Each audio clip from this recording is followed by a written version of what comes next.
Jurnalis sekaligus presenter TV Nilu Puspa ditunjuk sebagai Wakil Menteri Pariwisata pada Kabinet Merah Putih. Dikutip dari tribunjatin.com, Nilu Puspa merupakan jurnalis dan presenter TV yang sebelumnya juga penyiar di RCTI Network Sulawesi Selatan, iNews Makassar, dan Kompas TV Makassar. Nilu Puspa awalnya bergabung dengan Kompas TV dimulai dari Kompas TV Biro Makassar.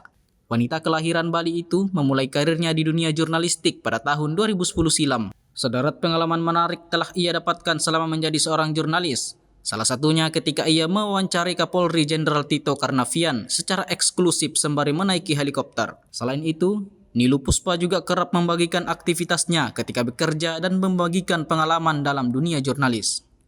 Nilu diumumkan Presiden Prabowo Subianto sebagai Wakil Menteri atau Wamen Pariwisata pada 20 Oktober 2024 malam.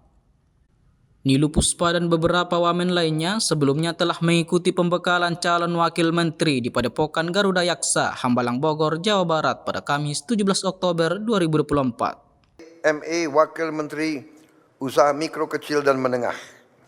52 Niluh Enik Ermawati Wakil Menteri Pariwisata. 53 Irene Umar BA. Download Tribun X sekarang, menghadirkan lokal menjadi Indonesia.